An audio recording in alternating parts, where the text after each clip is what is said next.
It's gonna be a good time. It's Yeah. so Maestro, I see you have Ken in the corner of your the corner of your Zoom box. What should we Yes. call you? Yes. Yeah, please, you can call me Ken, you can call me whatever you like. It's Ken David is my full first name, but I always say for my friends I'm simply Ken. You're kenough, I'm as they say. Kenough. Yes. I was wondering if that was going to come.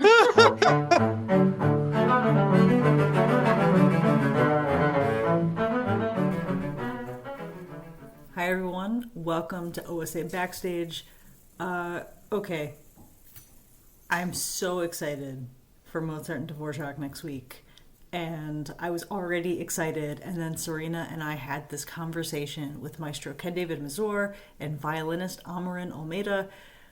It's a delight. It's a Mozart deep dive. You thought, but Danny, we already did a deep dive. It doesn't matter. We did a deeper deep dive.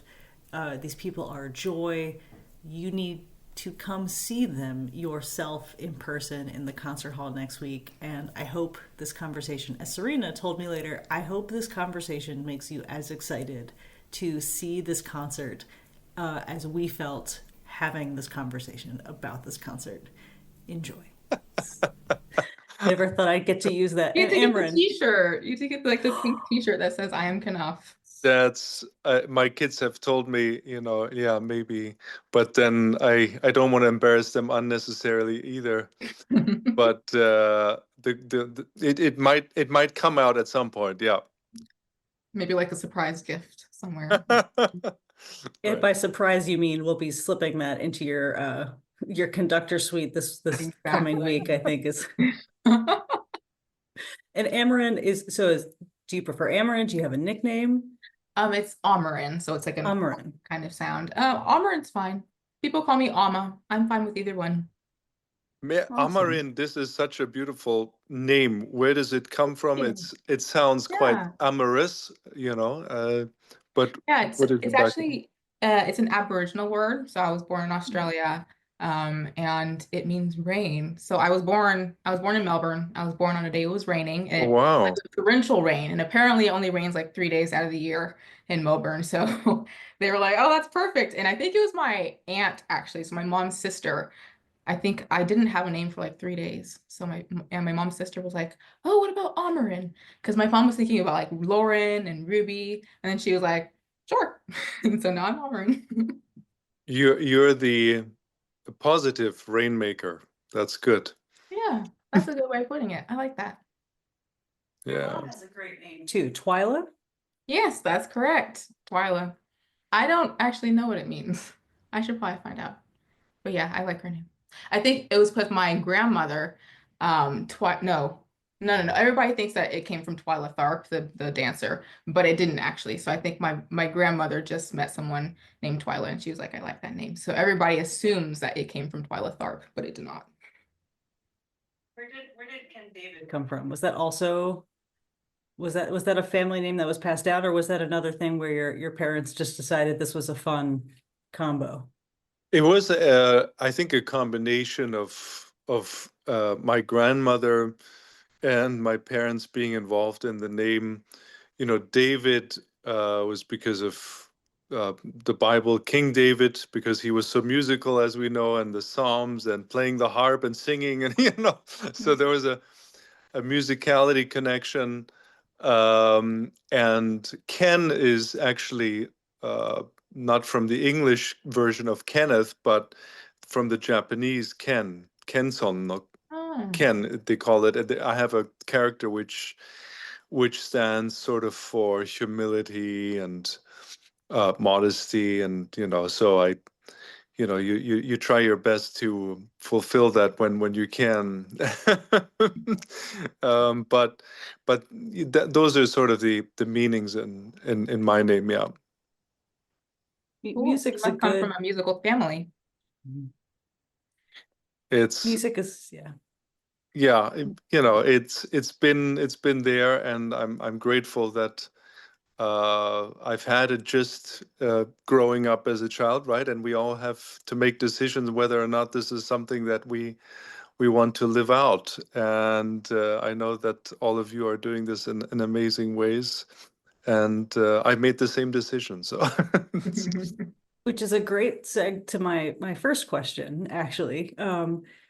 Which is how did you get started? So do you both remember your first orchestra concerts that you either played or conducted? Would you like to go first? you go Okay, ahead. Yeah. okay, I'll start. The first performance that I remember doing. Yes, yeah. So it was when I was living in California, I was in the Sacramento area and I was doing many like local competitions at the time. I was probably 9 or 10 years old. And about 10 minutes from where I lived with this town called Auburn. And so I did the Auburn Symphony competition. And apparently I was too young to win, but somehow I still did.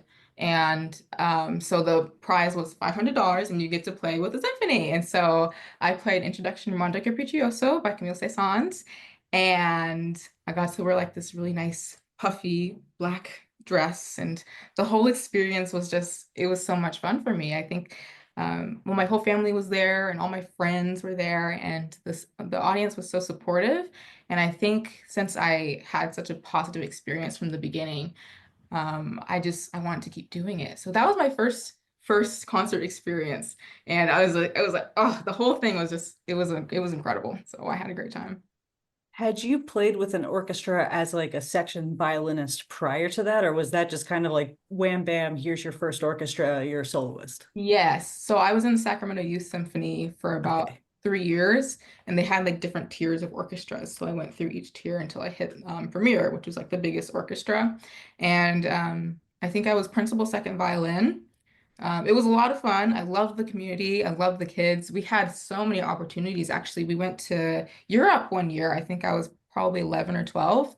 And we got to tour. We went to Vienna and Salzburg and Prague, and we got to play in all the churches. And so I think that since I had such a positive community and experience, even when I was really young and I had lots of opportunities, that all played into my, I was like, I really want to be a part of this kind of world. Okay, Ken, you're gonna have to top that. I can't, and I hope I don't, but it's for me, I'm trying to remember, back to, well, I not what I've conducted, but my earliest memories and are always sort of the ones that I feel even now most inspired by, in terms of starting and hearing your first concert, and remembering that I went maybe to a performance and a rehearsal. Actually, my mother would take me to Bach cantatas because I was born and raised in Leipzig, Bach town, where he moved in 1723. So started his cantata cycles there, and I would hear a lot of that, not just the boys' choir, but Bach was all around, and I would then always have this beautiful sound of the trumpet and the soprano in my ear from the cantata 51, which is Jauchzet Gott in allen Landen, with this incredible part both for the soprano and for the trumpet part, and then ended up my senior recital, my father conducting, my mother singing, and myself playing the trumpet part of that. And that was sort of an incredible dream come true. By that time, I was still just playing trumpet. I wasn't conducting yet, but soon thereafter, the year after I went to the university, somebody asked me, "Oh, we're putting together a performance of Dido and Aeneas. Why don't you conduct, because you have that in your family?" And I'm like, I have no idea how to how to really conduct. Don't ask me again.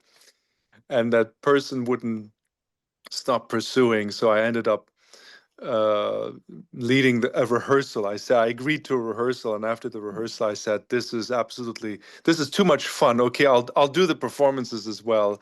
And that was sort of the first time I guess I properly conducted something, or an ensemble and chorus and singers and staged and all that, and it was great fun. But the other first memory I have, actually, it was connecting with the whole violin uh, kind of thread here that we have with Amaryn, is one of my favorite concertos written for the instrument by Brahms, but not the Brahms violin concerto, but it's actually the double concerto for violin and cello. And my mother would often tell me that I would come home in kindergarten whistling the theme from the final movement Oh, of that's the great. double concerto. So that's sort of my orchestral memory, my first memory I had. And back then, it was just a nice theme. I guess I was 5 or whatever, 4 years old, and just whistling that theme because it's such a happy theme, even though it's in minor, which is one of those things you don't know any better. You're just jumping and dancing to A, and it's actually a minor key. It stuck with you. Yeah. I have so many follow-up questions. Too many. Okay, so first of all, before I forget, so Dido, you said that was staged and costumed, and that was a production? Well, it was sort of a student, I studied at not the conservatory. I went to Columbia University, and these kinds of productions were done by just students who wanted to get together, and not all of them were music students, and they would throw people together, and somebody would have an idea, and yeah, it was people from philosophy students, medical students, teachers college students, and you know and it was so much fun, and they came together, and that's all they thought about, all day long, if they didn't have to sit in class. And then we would come together and put this and I mean, it's a manageable, if you think about it in terms of the operatic repertoire, it's a more manageable thing to put together. You don't need huge forces. uh you don't need a huge chorus. You have a few soloists, but it was such an introduction for myself to a hands-on experience of what it's like to just come together, and not as part of a professional ensemble, but just people who are interested in exploring a great piece of music together. And because I have a history in the family, almost everybody in my family being in sort of the professional music world, something that I couldn't imagine at the time. I really felt this is not for me. um, it was an experience like that kind of really introduced me to the joy of being able to explore and craft and discover something together. And that's why it meant a lot. And, yes, it was, you tried to do everything from the music side and then maybe dramatizing it a little bit, but you were still in an environment that's not a typical opera house where you have all the whistles and uh I forget the other word now. What do you call it? The Bells. bells and The whistles, yeah. bells. There you go. See, this is my ESL sometimes coming back. The bells and whistles of everything and moving and pyrotechnics. No, we didn't have any of that, but it was a great joy. Yeah. That's so common. I feel like that's so common in so many stories where it's not this, it's the first thing, the first really memorable thing is a joy. It's a delight to come together. You've kind of find yourself in it, which leads me to my other question. Amaranth, so when did you start violin? And was that it? Was like you looked at the violin and you said, this is what I want? Or was there trying things out? Like when did you realize that was a joy? I started violin, I think I was almost 4 years old when I started. So I was very, very tiny. But my older brother Peter was in a Suzuki program, so I was maybe 2.5 at the time, and he was 5. And he had a Suzuki group. He had his like little performances and his lessons, and I would sit in on all of those things. I would listen to all his CDs and all of his recordings and everything. And he didn't like it that much, so he went to the cello, and he's happy now. He loves the cello, but I was listening to all these pieces and all of, even it was just Suzuki music, but I was listening to all these things and I had somehow internalized them and they were just in my head. And I was almost 4 and I was like, I really want to play violin. And my parents were like, I don't think you should start yet. But, because it didn't make sense, but I was like, no, I really want to play. And apparently I kept insisting on it. And they were eventually like, okay, so they found me this really small violin, and um, I loved it. And after I just stuck with it. And after that first performance with the Auburn Symphony, the question of if I was really like focused in on just the violin, I think I was, because of that first experience with the Auburn Symphony. And my all the techniques that I can do with the violin specifically, I think really spoke to me, because there's compared to the piano, for example, I play a little bit of piano and I love it, but I think that the violin gives me the ability to really use my voice in the most powerful way possible. And even with different techniques, with the bow, with my fingers, anything, I think that I have the ability to speak the most clearly and dramatically and emotionally through the violin. So just the experience of being on stage with these incredible pieces, the composers, I'm able to be the interpreter of the music, and with the support of the people around me. And I think that the violin was always it's always the one, you know? That's so cool. You can be your most your most true Exactly. Yeah, self with the violin. exactly. So Ken, did you feel that way? So after Dido, is that how the podium felt after that moment, that you had found your true you? Because between voice and trumpet and now starting conducting. I don't think it. If the question is, did I then want to only do that at this eureka moment? No, it wasn't like that for me. I think that my path was a little more questioning. I think the reason is, I think when you're in a family where, you know, you have a lot of that, and my siblings and parents and relatives are, on many levels involved in sort of the opera or the music side of things, and you've witnessed that. For me at least, it was something that I questioned, whether I was both good enough or whether I loved it. But from that point on, I I knew that already.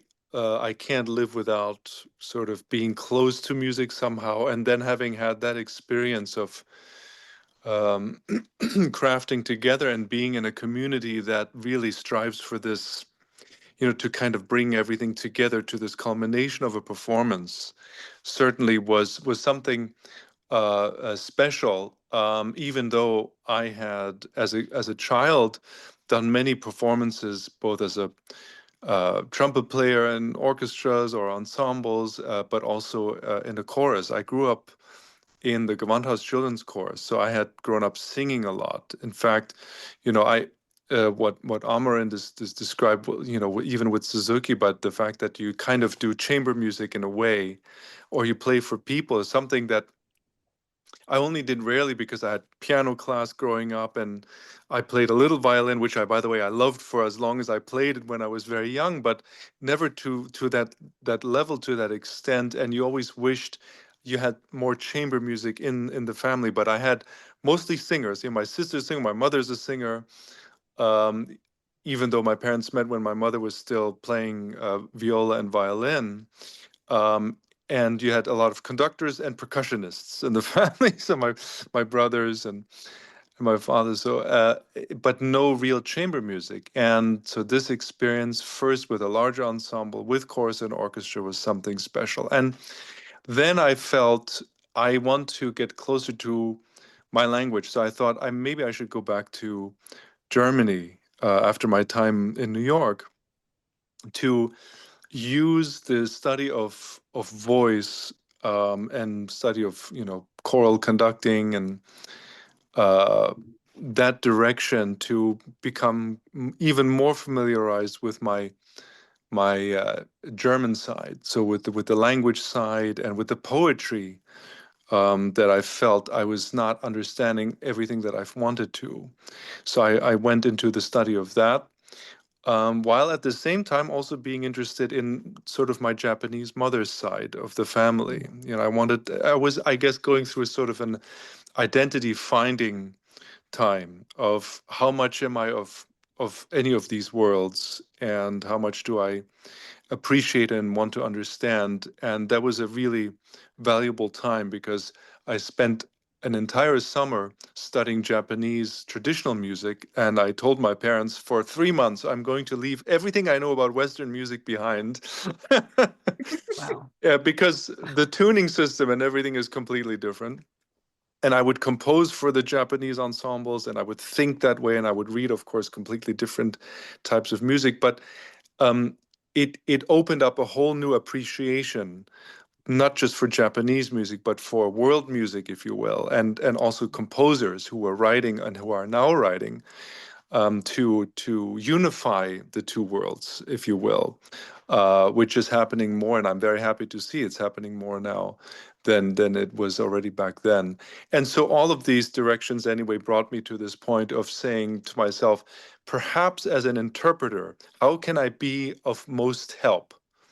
Um, and even though I loved, you know, composing at some point in my life, and then playing instruments and singing and doing all of that, as a conductor, I felt I could be of more help, and be an interpreter, be a uh, somebody who can not just support but initiate, encourage, collaborate, and yeah, find the dialogue that way. And that's where I found my is sort of my sweet spot, or where I find myself sort of in the element. Yeah. Music is service in so many ways. That's what it should be when you when you leave the people who come into the hall. I think there was a very famous speech, I think by a dean of college music in Boston somewhere at some point. My parents made sure to send it to me when I was going to school, and it was essentially, no, you're not doctors, no, you're not engineers, but people are going to come into this hall and they're going to need something from you, and the best thing you can do is give it to them, like give them this joy and this beauty or whatever they're looking for, so that they can leave better than they came in. Hmm. Yeah, I totally agree. Ah, I feel like that's our jobs as the musicians is you find where you feel most comfortable, and then you're their interpreter. You're like the person who bridges the gap, because I believe that when you have the audience that goes into the concert hall, there shouldn't be a gap, between the performer and like the audience members, because you're there because of them and they're there for you. So it's like it's all about being there for each other, and it's a receive and take, and it's like it's back and forth. So I think you guys are both totally right in that sense of like we're giving to them. Yeah, so and how go ahead. oh no, I'm just saying, yeah, Amaryn is completely right in this dynamic that she's talking about. The that we are feeding off of this energy also, right? The whole aspect of live music, and that's sort of the question that's often asked is, we have so many ways of consuming. Some people have said consuming music, which I don't like that word. It's it really is a mutual experience, and and we know, for those of us who've had the opportunity to be just in a room together live, even just as listeners, not as performers, but as listeners, as those who experience. It's so important for us to have that, because we know, as people who were in the audience first, what we took away. And Mhm. now, as performers, we want to reciprocate that in some way. And we want to tell more people, maybe even especially those who are listening to us talking about this, who've never been to a concert, to say it is something that's going to completely change you. Not because of us necessarily, but because of the the spirit that we try to uh, bring out from the music, because we understand ourselves as chefs in the kitchen somewhat, in trying to figure out, okay, yes, there's a recipe that's there, Mhm. but with your own personality, with the way in which that you breathe and touch and feel and smell and taste before anybody else does, is what we want to create an amazing meal for everybody to enjoy. And in some ways, and this is something we deal with a lot, Amaryn, right? Is we are in service of composers who've been long dead. We are Yeah, also in that exactly. regard, we are advocates for people who can't speak out for themselves. So we try to really bring back this extraordinary piece and this experience that they knew is Yes, going to bring an amazing joy, right? exactly, exactly. That's I couldn't put it any better than that. So speaking of, you've got you've got two works by Mozart on this program, and Dvorak's tremendous Sixth Symphony on the second half. So Amaryn, I'm going to start with you. How do we bridge that gap with Mozart? And I think I'm going to spoil things a little bit, but how do you bring Mozart into 2025? And why is part of that a self-composed cadenza? Well, that's a really tricky question, and that's part of the process and discovery as the artist and the musician. And I think that me personally, as I'm working on, this legacy work, I think that it's well, first, it's really important to know find all the details and all the clues. So you have to like I do like to do a thorough analysis of the piece. I like to know the historical context. For example, he was 19 when he wrote this concerto, so there's going to be lots of youthfulness in it, and little things like that, I think is really important to discover and to learn because there's not a lot of information out there, he's been gone for a long, long time. So,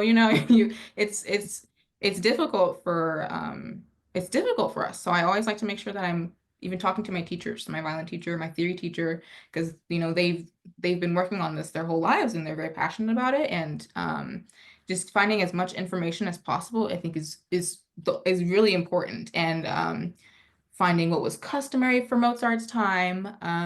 All these little details play into, bringing this work to life.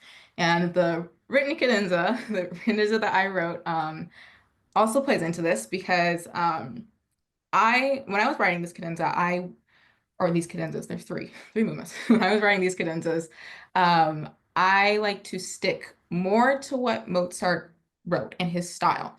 So I like to take little motifs and little melodies that he wrote, and then I mix them all up and then put them together. That's not always the case. I think that the cadenzas that have been written, it's so extreme, and like Augustin Harley, Hilary Hahn, everybody, people have been writing cadenzas more and more over time as well. And I think that when I listen to them, it speaks a lot as to who the musician is as well and how they interpret the music. So, for example, a few months ago, I heard Veronica Eberle and the BSO, they did Beethoven Violin Concerto. And she had her cadenzas written by Jörg Wittmann, I think. Yeah, German composer. And it was out of this world. It was very, very different. His harmonic structure specifically were very distinctive to his writing and nothing like Beethoven's writing at all. And so I think that hearing how they have their own ideas and their own interpretations of what they're hearing in the music plays so much into who they are as artists. So when I'm writing these Mozart concerto or cadenzas, I am very much of the mindset that I want it to be very customary to Mozart's time. And I might change over time. I'm going to be writing these for the rest of my life. And I might change my interpretations. I might change how I hear his work. But I think ultimately it comes down to what convinces me the most, because ultimately I'm going to be sharing it with the audience. So I want to be very grounded in my interpretation in the piece and also in the cadenzas. So, just being very grounded, being very much like, this is what I hear and this is what I want to share with you all. And yeah, it's an incredible part of the music world. There's so much that you don't know and so much that you can discover, and harmonically, rhythmically. And I'm just going to keep doing it forever. It's not easy. It's really difficult. I actually started the Mozart 3 cadenzas. I did like my first my first full draft. I think I was like 12 or 13, so I was working with a former theory teacher on them, and that was like when I did my first complete Mozart three cadenzas, and I've come a long way since then. But it's like this never-ending path of discovery, and it's incredible. Which I feel like that's how it should be, right? Like every time you return to something, it shouldn't just be like dusting it off and okay, Exactly. we'll do it the same. So okay, so Ken, so a Mozart symphony versus a Mozart concerto. What's your mindset like shifting from one to the other? Well, I guess in some respect, maybe first, I hope it doesn't. um, because uh, and let me explain. I think the reason is that we as musicians, uh, well, depending on our background, we have a but I think most we would say have a great deal, sometimes maybe even too much respect for, as Amaryn actually just called it, legacy, not just concerto, but legacy repertoire. And I think we are always a little more relieved when we ourselves have these experiences, maybe even as you mentioned, Amr, and also watching or listening to other interpreters bringing their own fresh take on something, and seeing how they approach it without seemingly without this level of burden of trying to fulfill or continue a certain uh, legacy perhaps that has followed or expectation that has been laid down, and that depends of course on where you grew up with these kinds of pieces. So for instance, when I would go to Finland to see some of my Finnish colleagues interpret Beethoven, I would hear Beethoven played completely differently from some of the ensembles that were doing it in Germany at the time. And I thought, well, this is rockin', and this is so, it's a dusted off version of a composer who sometimes is put on a pedestal too much, and then not played in a way that's spontaneous enough. There are many ways of approaching this, as Amran also mentioned, and actually I have some follow-up questions for you as well in terms of the process of this, because uh, essentially what we're trying to do, I think, Amaran, with sort of the concertos and also being involved in writing the cadenzas, and myself with not having cadenzas but having the same material and then trying to find ways to bring it to the now and making it relevant again, is we have to look at what is the best way of honoring these stories, or the lines and the messages inside this music. Is it coming from a dance? Is it coming from an amazing melody? Is it bringing us joy? Is it a very deeply felt letter of a prayer, or a letter of a plea, or a letter for help? And it's these kinds of sentiments that we first have to be able to identify with on a personal level before we can bring it out. And what Amaryn is doing, with the cadenzas, is what many composers have done in the past, as Mozart himself, in writing, say, a theme and variation, right? Sometimes he would take themes of other composers and Hmm. write many variations. That was one form of an homage. Amaryn is continuing of course, a tradition that has been there since Mozart's time and before his time, of personalizing something that is written, or that connects with and that plays off of a theme. Sometimes, Mozart would call out to the audience, "Give me a theme," or "Sing me a theme," and then do his 15-minute improvisation. And of Improv, course, yeah. yeah, right. And many other composers thereafter would do the same. So this was something of a trend to show off, of course, but also just to have fun, and be spontaneous. And I think Amaryn, my question to you is basically, you will probably have thought about, well, do I want this to be playful? Do I want this to sound spontaneous? Or do I want this to be something that is much more calculated, right? I mean, you had to ask yourself probably all these questions. Absolutely. I think that, like I already said earlier, he was 19. So I think that one of the main things that I like to draw from the piece is the youthfulness and the energetic lines and harmonies.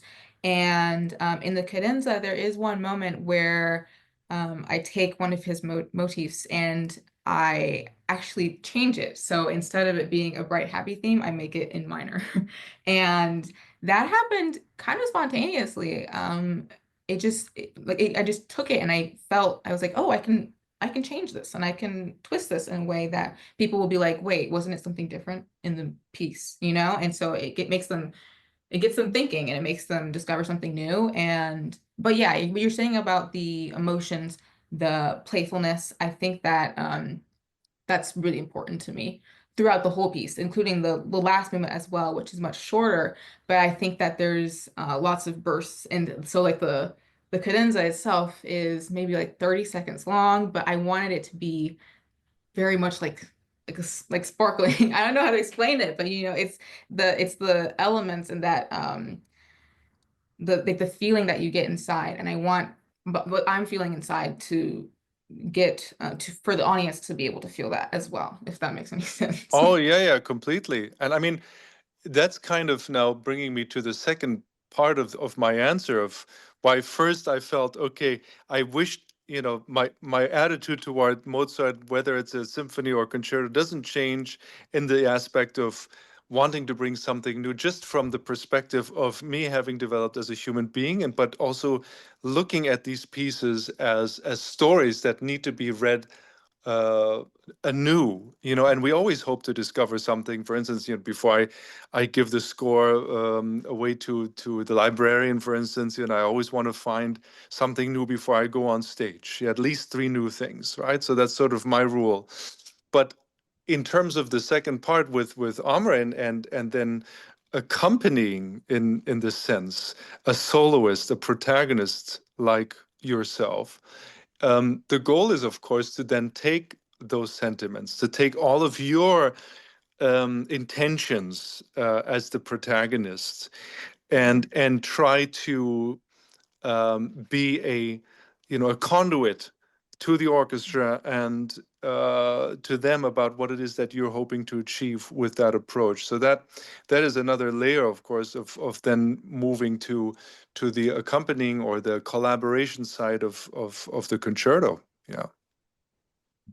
And the thing about Mozart, very similar, like Bach and Baroque composers are the biggest perpetrators of this, but the subtlety in the score, the lack of comprehensive instructions in a Mozart score versus, if you look at a Mahler score or a Debussy, like every measure has something, and you almost kind of want to shake them a little bit, like give me some freedom here. Yeah. Versus, right. So Mozart just very few instructions. So you're right. So looking at context and then having to be on the same page and have that synergy together.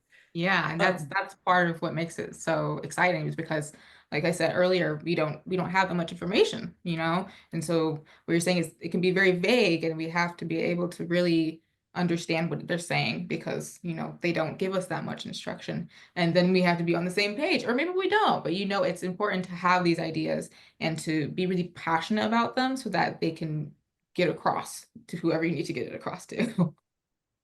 And that, I think, is the freeing ingredient as well, right? Right now that you have uh, people who always thought, well, what's on the page should be observed, right? Right, right. And Danny, you kind of alluded to that. When you look later in life, there's several reasons for composers writing more indications.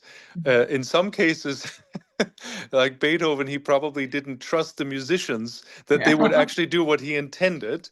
Um, and with us, others, it was just trying to help them really get it all across. Whereas Mozart, likely led most of all of the music that we have. So he was there. He was able to explain and also rely on the understanding, the common understanding of what was the trend or the understanding of the music at the time. So he didn't have to write all of those details in. But Yeah.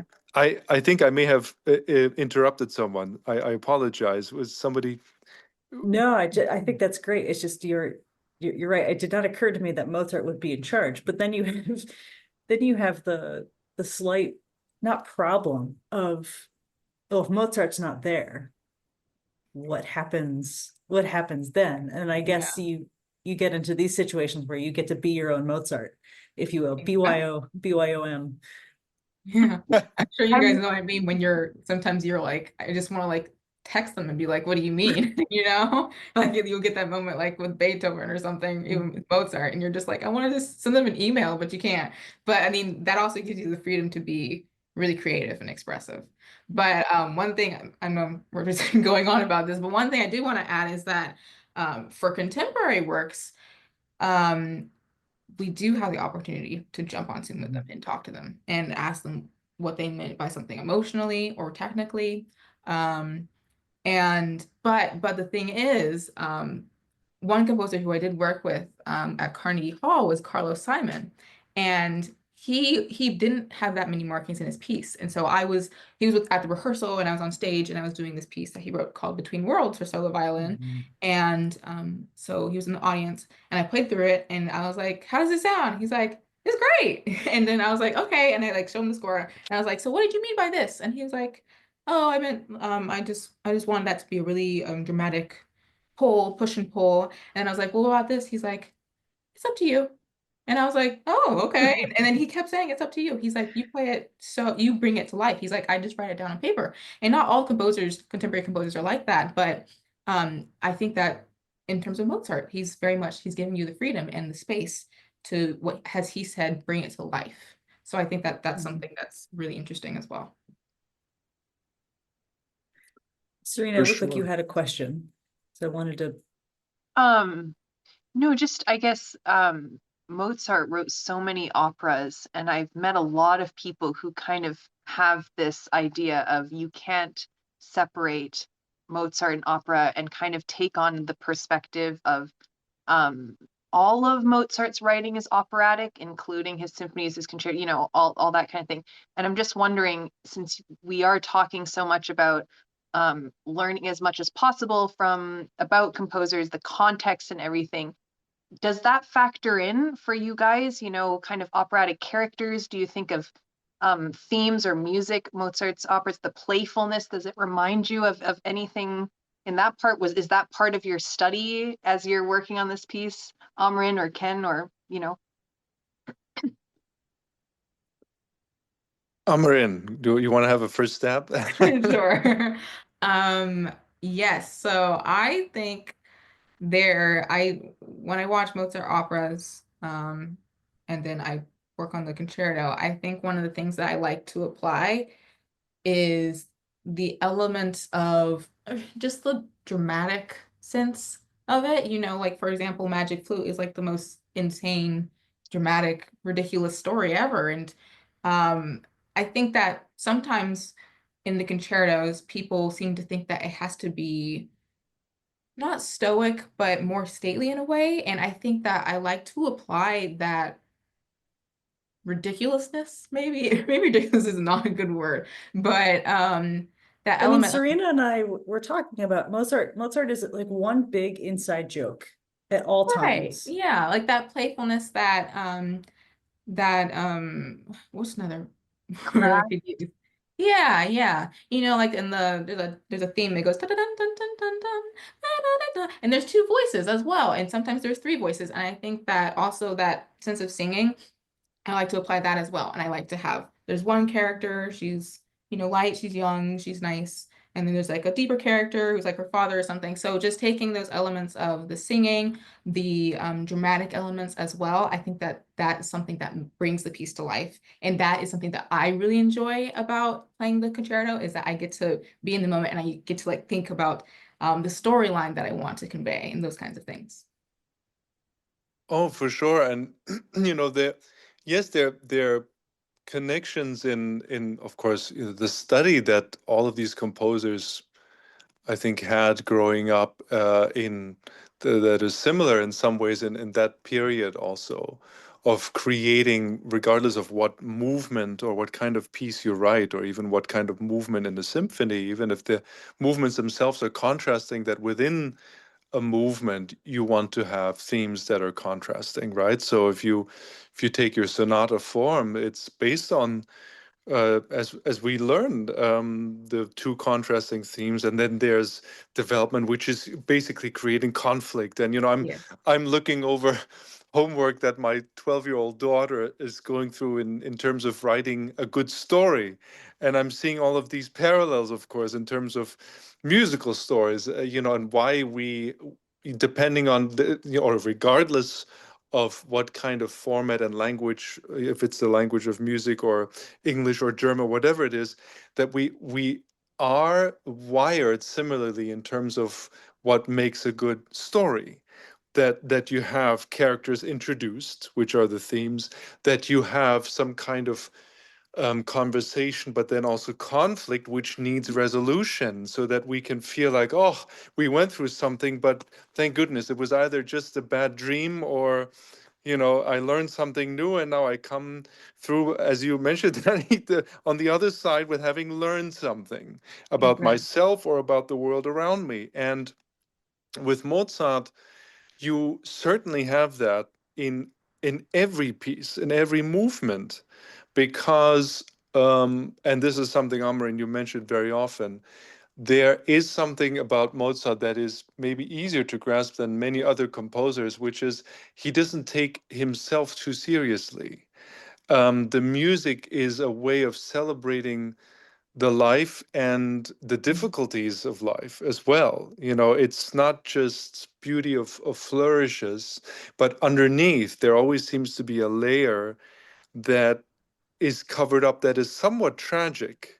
And we know from the great comedic stories or great comedians, they were so good at telling jokes, and they were so good at making us laugh, but underneath there was something that was being suppressed, that Mhm. needed to come to the surface occasionally.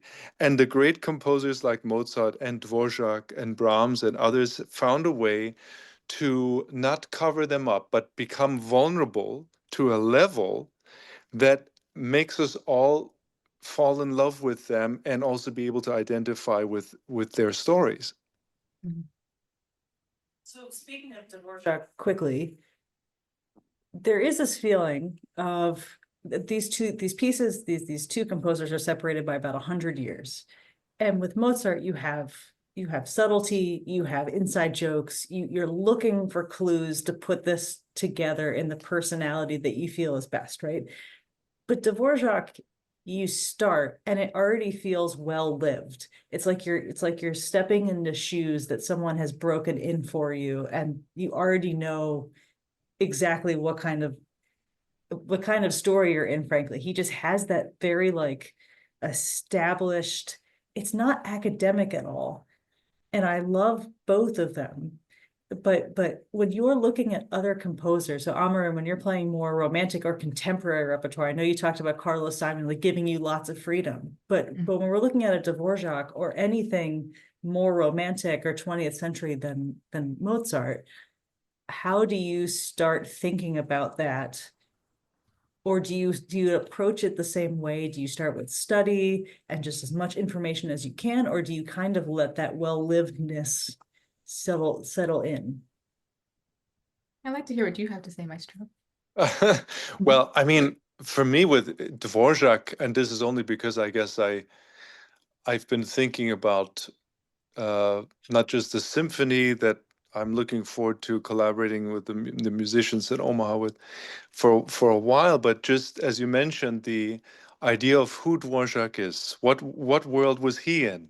Um, and even though we look at, sometimes we compare pieces based on what part of life they were written. Amaryn, you mentioned, yes, Mozart was 19 years old when he wrote this violin concerto, and at the same time, as we know, he started his career quite young. So by the time he was 19, he had already spent 3/4 of his life as a professional musician. Amaryn can't relate at all. Not one bit. Right, and you would understand that, of course. And in terms of Dvorak, though, he's now in his 30s, writing, well, already, I guess we can say his Sixth Symphony, but in terms of what he was writing for was a whole new level of recognition. Vienna Philharmonic, and having met Brahms just a couple of years before, still looking sort of for, if you will, a big break, or maybe the next level of having interpreters that are at a level of being able to play something, or in a world that seemed quite distant, for him, even though it was just a few hours over, I guess, from his home in Czech. And to me, this is what's so interesting, is that you have a great level of experience of writing for orchestra, but you still have a combination of having this drive and this aspiration, this motivation to create something that you haven't been able to do before, to not just impress people, but at the same time to bring something to the fore that will not just redefine, but innovate the symphonic sound, which in many ways, there weren't, many examples at the time that Dvorak had, who wrote in the language or in the musical language that he grew up with. So it's nowadays we, as Amaryn mentioned, working with living composers, it is us having the responsibility to encourage those who felt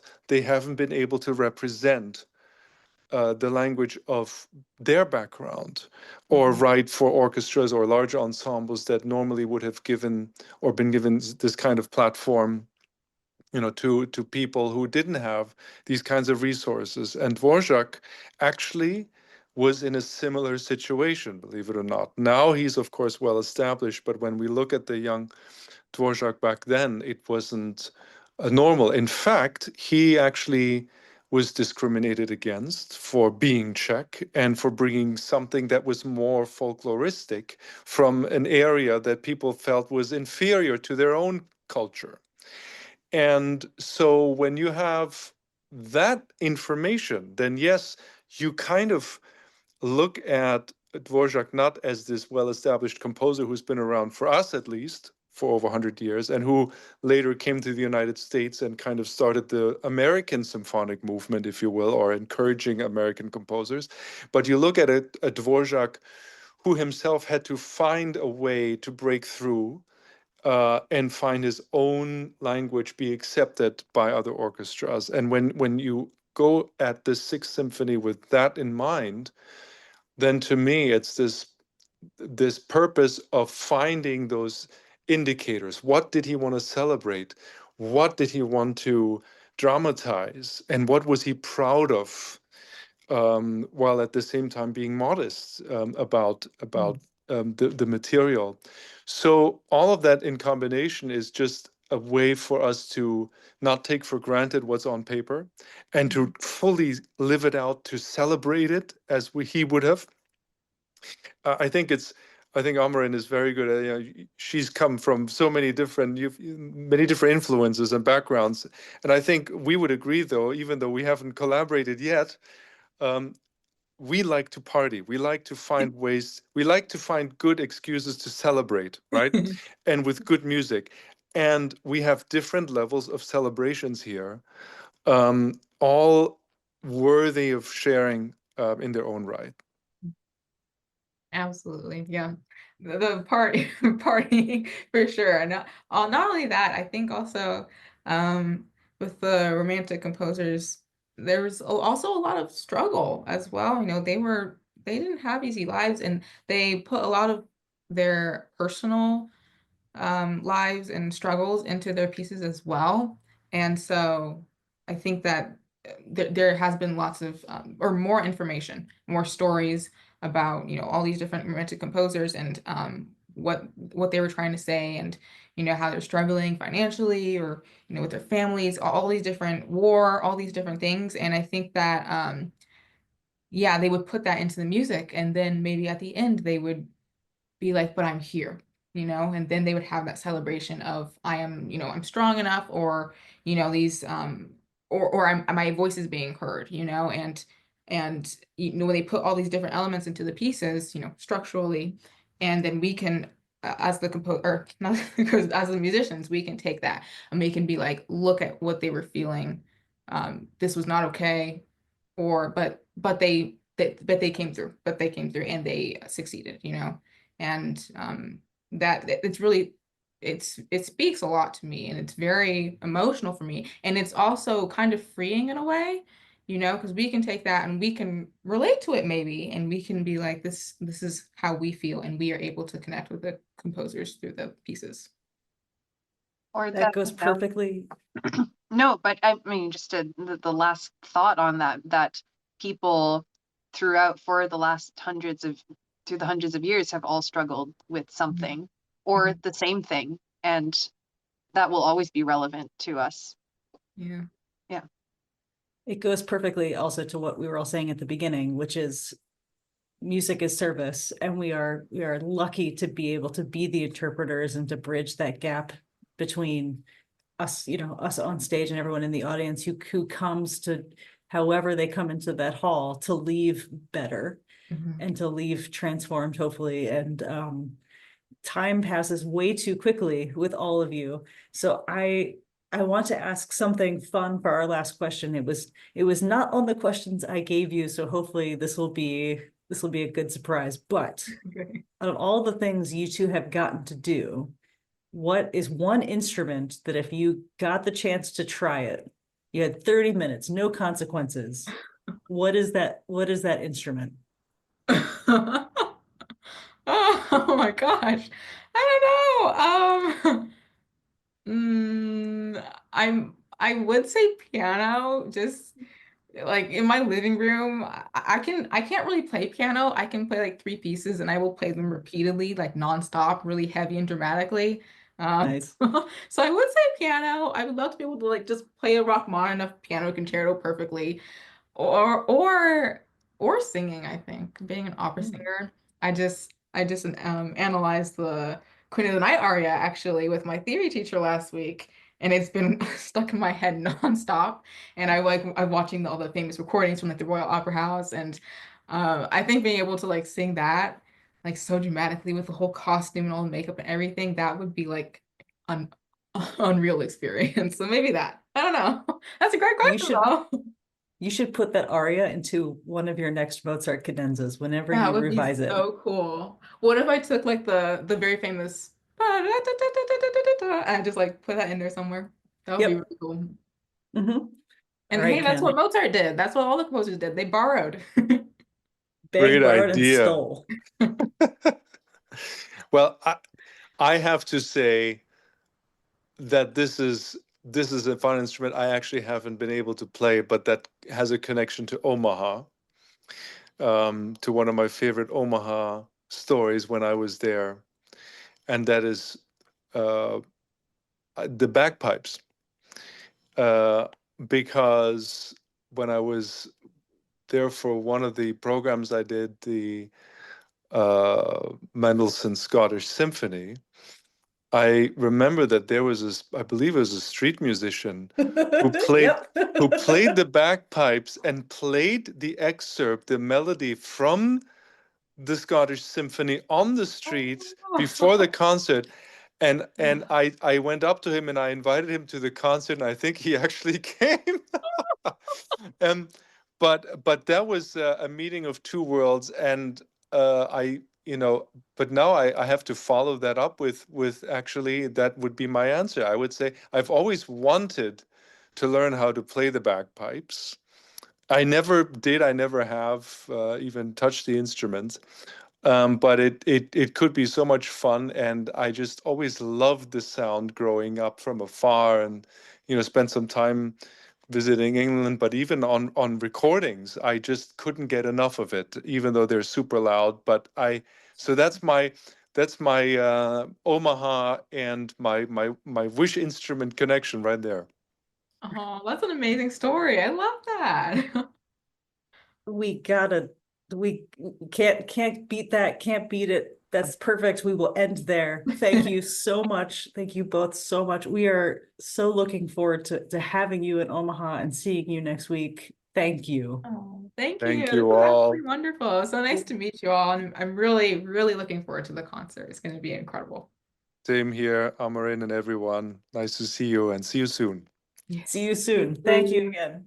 Bye.